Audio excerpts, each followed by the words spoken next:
Hey guys, this is Bryn with the Mama on the Rocks, and we are, as always, coming to you with our live Expert Friday interview. We are here for our Extreme Parenting paid Facebook group, our private group, and I am so excited, you guys, that my friend Nicole is here with us.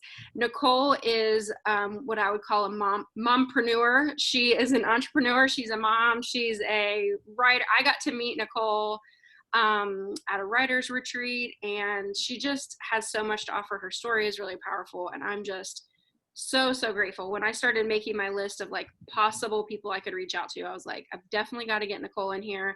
She's very body conscious, and I mean that in like the absolute most positive and powerful way.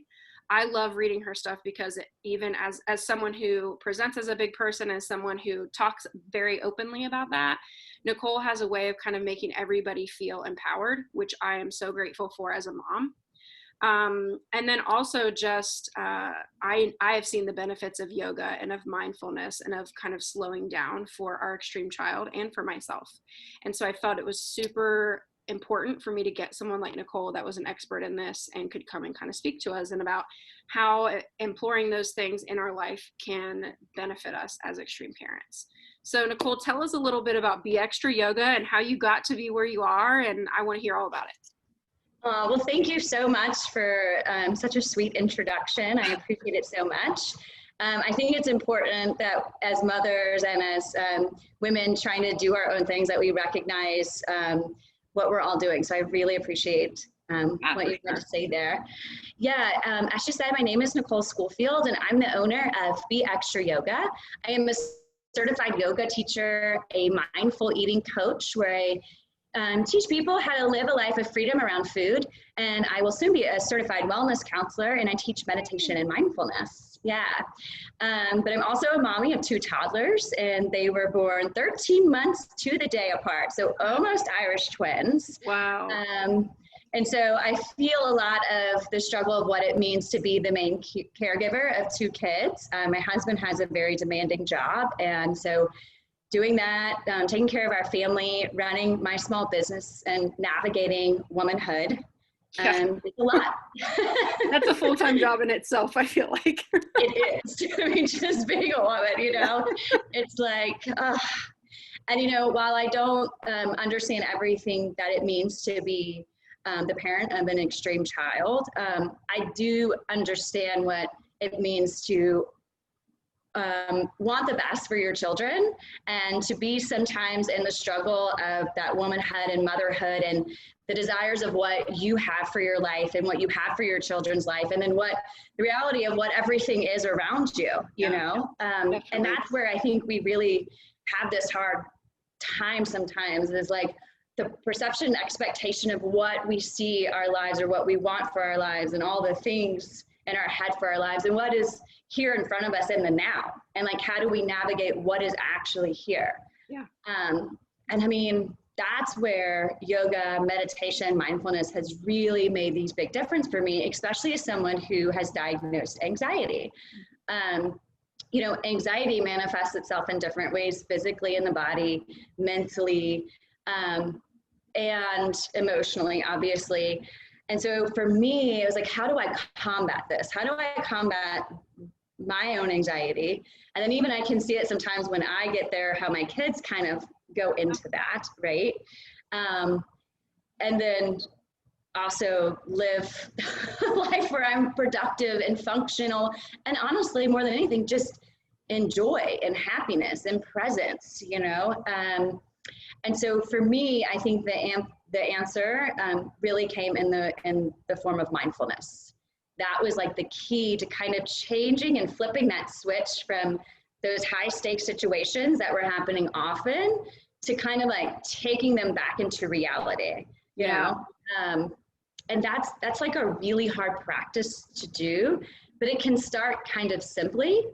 And the way that I define mindfulness is simply that I'm deciding that each step that I take is in the direction toward the life that I truly want to live. Oh, wow. I love that. Yeah. And it took me probably 2 years to come up with that definition. Yeah, for sure. I kept playing with it. And I was like, well, what does it really mean? Because I read books and I practiced yoga teacher training, and I've sat with, my meditation hands and close my eyes, and I've done all that. But I was like, well, what does that really mean though for me in my everyday life, in motherhood, in my running from place to place and appointment to appointment and all these things? It's like, yeah, it really for me just means that every time I'm there and I'm like, what do I do next? I turn into the direction of where I really want my life to go. Yeah. And when I started to make that distinction over and over again in situations that I faced, then I really started to see how my mentality changed. And as my mentality changed, so did my emotions. And then as that kind of started to change, then my spirit opened up. Yeah. And when my spirit was open, then my entire world started to suddenly flow with me instead of against me. It was like life started working for me.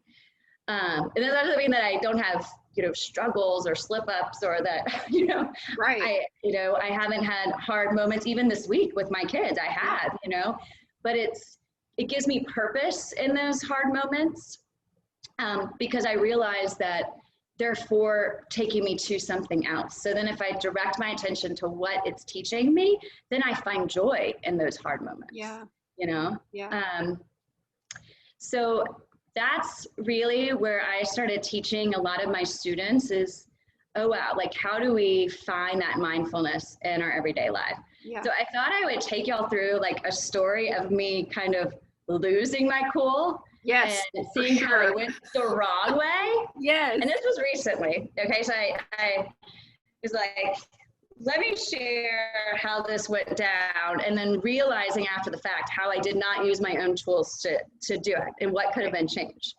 So, the other morning I'm doing my mom thing and thinking I have it all together, right? I've cooked breakfast, gotten everyone dressed and cleaned the house and all the normal things, it's like, just, before 9 a.m. Right. And then just as I'm crouched down on the floor brushing my 2-year-old's teeth, I remember an email that I was supposed to send the day before that I forgot to do. That was important to my business, right? And I suddenly feel that panic set in. It flows like up for me, like from my feet all the way up to my head. I can feel like I start to get red and my head starts pounding. And then all of a sudden, I am frustrated with my child. And she doesn't understand why. Now it's like, come on, open your mouth. Like all of a sudden I flip the switch with this little girl who's done nothing different or wrong. And my entire demeanor has changed. I'm, suddenly overwhelmed with everything. So getting out the door, finishing up, getting dressed, grabbing all the things for the day, then I'm driving, everybody's in my way because I need to hurry up and get where we need to go. So that way I can send this email, all these things. And then the thoughts start plowing through my head, right? Yeah. So then it's like, oh, well, if my husband would have just did dinner last night, then I would have, I wouldn't have had so much on my plate and I could have sent that email. And so now I'm blaming. It's partly his fault. Poor guy. He doesn't even know. He's not even in the car with me or anything, right? Right. And then my kids, they love to sing in the back seat. Usually this is really cute and I sing along, and now this is horrible. Y'all be quiet. Mommy's having a bad day, right? Like, don't sing your songs. How mean is that, right? Right. And then, I do the next thing, which is I start jumping to conclusions. What will people think of me? I'll lose that client, people won't respect my business now, right? Then I turn into catastrophizing. Mm-hmm.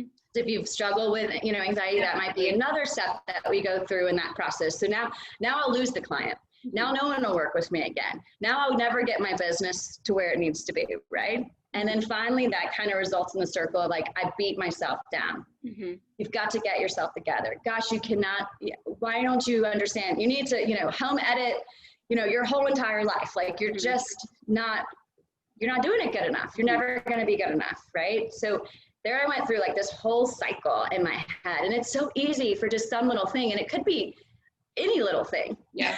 Right. It could be something, I don't know, that is said in the house or just a forgetful moment. But the point is that I was a freaking disaster at the end of this. And it all came from one thought. Mm-hmm. One thought.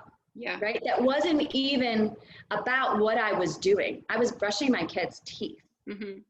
So now I sent my whole day astray, my whole mental state astray, my whole emotional well-being astray for the whole entire day, possibly. Mm-hmm. And it was all because of a thought. Yeah, and I think that we can, as moms, certainly anyone that's going to watch this on playback is going to be like, yes, like preach. I have been there. But I think it's important too, just as an extreme parenting community, to recognize that, because I know that mindfulness, as a public educator, mindfulness is a big thing that I've tried to bring into my classroom for the benefit of my students and then their future learning. But as an extreme parent, that's such an incredibly powerful practice for them. And our kids, I posted this week in our private group, our son is convinced, he is very obsessive, like he focuses on fears. And so, and those change over time, but right now he's absolutely 100% convinced that a raccoon or a fox is going to jump through his window, like break the glass out and jump into his room at night, in the middle of the night. And so, you know, we kind of combat that with mindfulness and with education and like learning about things. But that 1 second of a thought for him, that really resonated with me when you said that. And I think it's important as extreme parents to think throughout the day of times where our kids can kind of majorly derail and it blows their whole behavior for the day. So I'm so excited to hear what you have to tell us, to share with us about that, because that is so huge for us.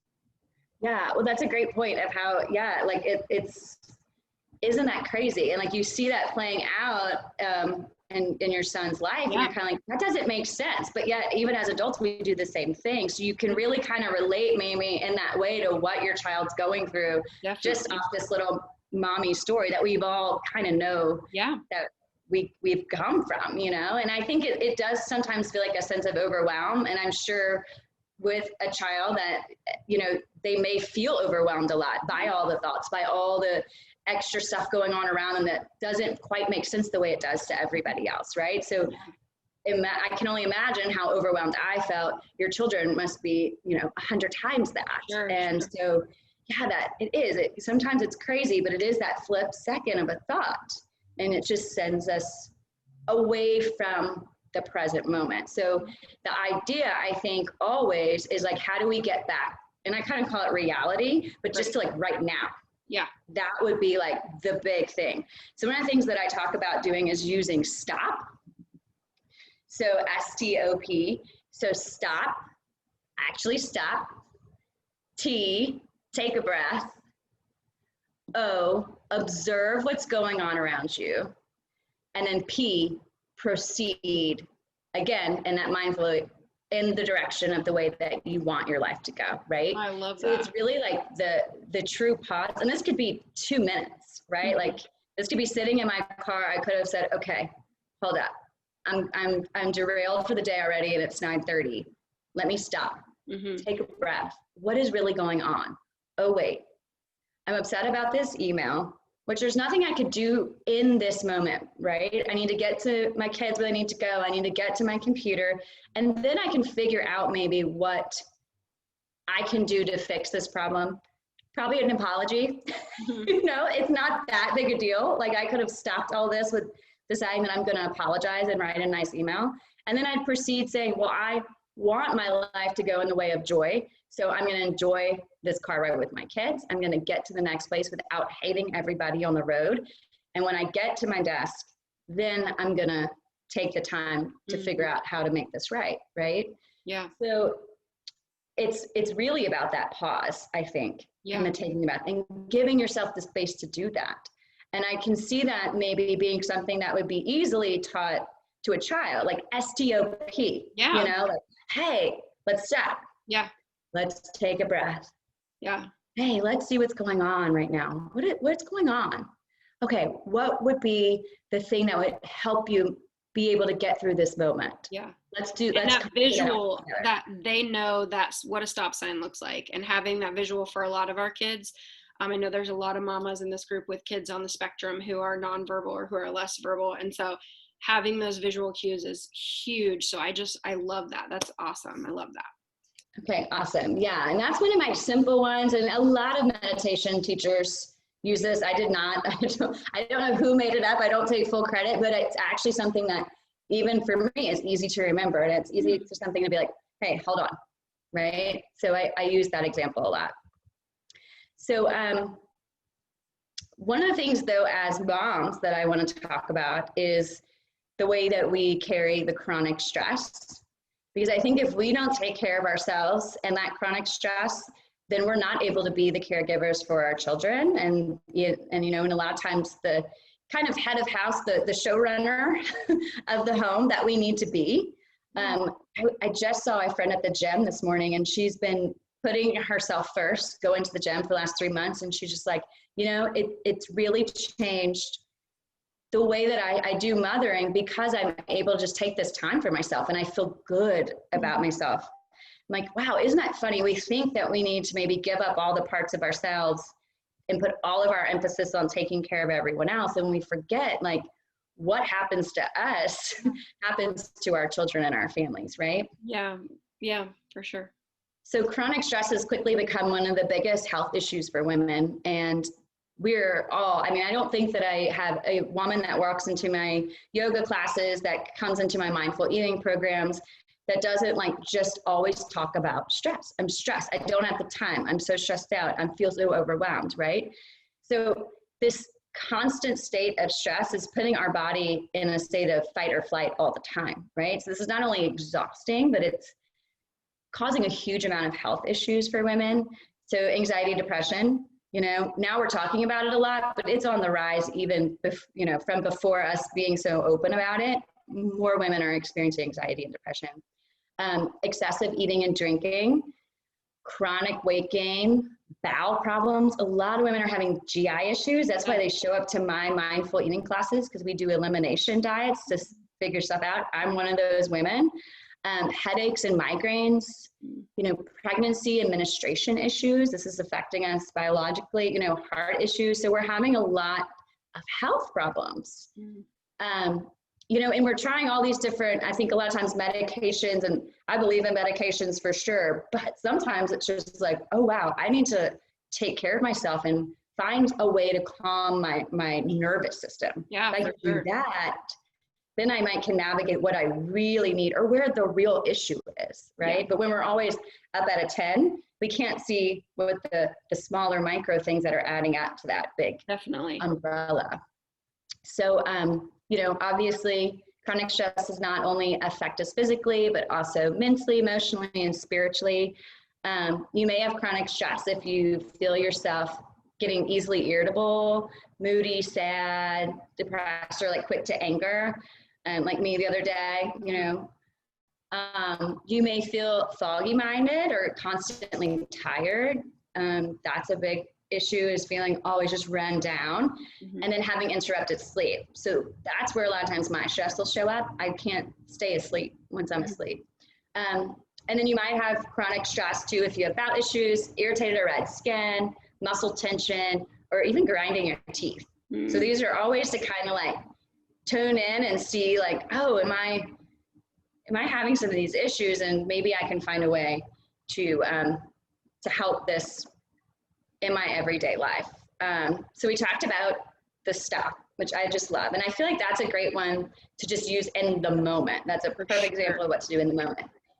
They also talk about 5 other pillars of unraveling stress too, that I think that we kind of are more like a daily practice that we have to start putting into our lives that make big differences. So one of them being acceptance. This is always my first pillar because I find it to be the most difficult. Yeah. At least for me. Even that word, I was like, oh, I don't know. I know, right? It's like, what do you mean? I can't make it the way that I want to make it all the time? What? Is that a real thing? But, really acceptance is about being present, right? It's being in the moment of what you're doing without trying to change it in the past or in the future. So, that's where I struggle. I'm that girl that coulda, woulda, shoulda a lot, or I overthink what's coming up. And so that's where the mindfulness, that acceptance, well, I can't really do anything about what happened. I can't go back and send that email on time. I can't really decide for this person how they're going to feel about me when I send them the email and apologize. But all I can do is do my best in the moment and send an email that is sincere and let them maybe decide for themselves if they want to work with me after the fact, right? So, but it's an ongoing practice, can I accept where I am right now? Can I accept it in this moment that I can't make any other changes anywhere else, right? So that's the first pillar. The second pillar is mindfulness. So again, by definition, simply turning your attention into the direction of the way that you want your life to go, and doing this over and over and over, deliberately and consciously, right? So you're in that moment, you're in that process of observing, and the next step is to proceed. So you have the choice. Do I proceed down the path of letting myself kind of self-destruct, or maybe possibly like going into the emotional state with my kid? Or are we able to maybe take a breath and come up and make a plan to proceed in a way that actually benefits all of us and is in all of our goal path, right? Like, and so it comes maybe from being super mindful of what your path is. And maybe you have to keep redefining that over and over for yourself. You know, I have like a mission statement that I wrote for myself 5 years ago. It's on my mirror in my bathroom, you know, and I don't read it every day like I should, but I do on those days when I can't remember, you know, and it keeps me just coming back to it. So I know where to turn my attention eventually pretty quickly. Yeah, I talk a lot. It's in my book, and I talk on this group a lot about your why. What is it that keeps you motivated? What is it that keeps you going? You know, because man, there are times that we are in the pit hundreds of times a day with raising extreme children, and we have to have that thing that keeps us going. And I want to say, for many of you, we've talked about mindfulness before on this group. You can certainly go and find mindfulness practices on YouTube that you can try with your kids before bedtime or different things like that, or to calm.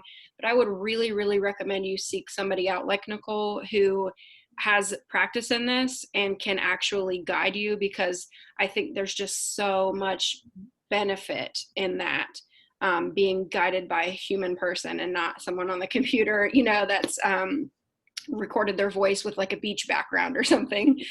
So it definitely, I'll get to how you can contact Nicole at the end here, but I do want to make sure you guys seek somebody out like her that has those credentials and that background, because it's really kind of it's incomparable to what you can find online. So, but go ahead. Sorry, I didn't want to do that. That was a great point. And I love that idea of like practicing that, making that part of your daily practice, like, you know, really like part of your routine. Yeah. That's what I was going into too, is like breath control and meditation. So that's my third pillar. And so using your breath to center and focus can take you from like a deeply distressed state of being to a rational and calm state of being, like pretty quickly. Yeah. So some of the things that I like to do is just to breathe in and count for 3, breathe out and count for 3. And I'm sure maybe some of y'all have some of those practices that you've figured out that your kids love, but it's another way to take that stop, but make it active, so that the kids are really participating, and so that their mind is really focused. You know, I find that when I'm counting, I can't think about the thing that I'm freaking out over, right? So the counting takes the place of that. Yeah, I would recommend to you guys that have littles, or the ability level is very low cognitively. For us, we take a stuffed animal and I lay with my son beside him on the ground flat, and we put it on our stomach, and then we force our breath to rise that animal, count to 3, lower the animal, count to 3. And we everything in our house is a competition. That's sort of how we rock. And so I always say, like, okay, who can keep theirs the steadiest, because that helps him to focus on his breath rather than on the external stimuli. And so the animal, he's not like going cuckoo and throwing it off one way or the other. So that is something that we do that's like super easy, and we can do it anywhere. Wow, I love that. I might have to tell my clients about that. Definitely. You know, even with regular little kids, I would love to use that. You know, with my children, all kids could really benefit from that. And our daughter's neurotypical, and she loves it. She'll be like, "Oh, let me go get one," and she'll lay right with us. And well, I mean, all children have to learn to control their emotions, just like, you know. And for me, even in those high stake moments, the counting helps me, because again, my mind isn't overstimulated. Sure. If I can only think like one thing. And my therapist tells me all the time that I'm a chest breather, and that a lot of people that have anxiety are chest breathers. So you want to take your breath all the way down your diaphragm into your belly. And so that helps me actually, like, okay, I need to see the stinking animal go up and down. So Yeah, no, and it's true because that's the thing. Like, we don't all breathe all the way. It's so Yeah. crazy, but you think about it. And that's one of the things that I come into is like movement. And I obviously love yoga, but one of the reasons is because it causes you to breathe deeply because you link breath with movement. So every inhale is a new movement, every exhale is a new movement. And you're constantly flowing in and out of this. And the breaths are long. They're about 4 counts, 5 counts sometimes. So you really are playing into that deep breathing all the way to the diaphragm. And again, you have to concentrate on the breath so you stop thinking about all the other things. But yoga also fights the stress hormone, cortisol. It gives you energy and vitality. It helps you stretch and lengthen the muscles. What I love about yoga too is that you can do this at any level. So all my classes are all level and you can build up. So I know a lot of people are, if they haven't been physically active, they get nervous about showing up to the gym and everybody's like, you know, even getting on the treadmill or anything. The yoga is a fun way to just start to move and learn and tune into the body. But the really, I think, awesome thing is like that movement and flow. It doesn't just move our bodies, but it helps move our thoughts and emotions forward too. You know, it keeps them kind of, it keeps you from being stuck on something and helps you kind of catapult ahead. Definitely. And so my last thing that I wanted to bring up was in the last pillar is just like how we eat. So I am a big proponent that, you know, what we put into our bodies and our stress is inside out, right? And, you know, the foods that we eat, especially ones that are known as inflammatory or that have a lot of sugar, they wreak havoc on our nervous system. Yeah. What we don't understand too is that this sugar and these inflammatory foods actually affect our hormones. So they're affecting your glucose, they're affecting, you know, your cortisol level. So if you're really stressed out, it could be a lot of times because of what you're eating. And we don't think of it that way, but it's actually really true. So, you know, I teach these mindful eating programs where we also look at how we relate to food, but really about like getting that foundation of our body healthy, not about weight, but like how do we feel really good when we wake up in the morning? So that's our baseline for the rest of our day. We talk a lot, and we've talked recently actually in this group about, because this small private group is an ask anything safe space. And we had a mama ask just within the last few days about elimination, because she'd heard a few of us talk about, well, we eliminate this. So in our household, we've done several different rounds of elimination diets, both for myself and for my son. Awesome. And we're gluten-free and dye-free and very, very low sugar. And there are different reasons for that, but I would always recommend, you know, I love that you say mindful eating and not like diet or, you know, because so many of us have such negative connotations surrounding that, and it can almost be a trigger for our anxiety. And so I want to make sure you guys understand that that's one of the reasons I sought Nicole out, is because I read her words, I hear her, I listen to her, and I know where her heart is as far as just being very supportive in that, and for it not to be like an attacking thing or like a weight loss thing, or it's just very much like about mindfulness and kind of bringing all of that together. And I think that's just tremendous. I want to ask you before you go, I would love to talk to you more about possibly doing one of these sessions where you maybe lead us. My son loves yoga, and I would love to show people that even a large mom who is in no way like a track star can get out there and do it. So I would love to do that one night. That would be so much fun. And then you guys can see, okay, here's my son. I talk very openly about he has 5 different diagnoses, just had another one added actually, so 6, I guess. And that he can do it too, and that it's actually quite helpful for him, especially as we like chill out. We typically do yoga either first thing in the morning or before bed, which are both our hardest times. So tell people where they can find you, Nicole, because I want them to come find you. Sure, yes. So you can find me on Facebook. I'm at Be Extra Yoga with Nicole Schoolfield. You can also go to my website, www.beextrayoga.com. And then on Instagram, it's be.extra.yoga. Yeah. So Perfect. any places on there, you can contact me. I love answering questions. So if you want to shoot me a personal message and if you have something you want to talk about, if you go to my website, I also have a free link on there with a free little course to help with anxiety and depression. It's got a little bit of meditation, affirmation work, and a little yoga poses and playlist in there for you. Oh, yay.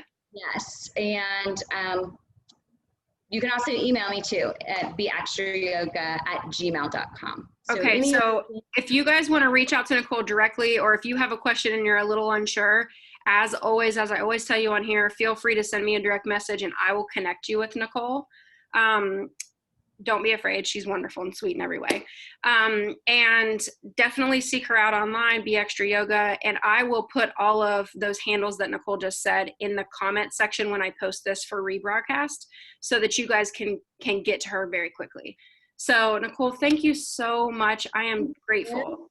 Oh, and let me ask, I have a sign up right now that's going around with a chance to win a free session, just like a 30-minute Zoom. Could I send you that and you could post that with the comments too? Yes. It's open for a few more days, but if someone wanted to sign up, and I'm doing a free like mindful eating coaching session.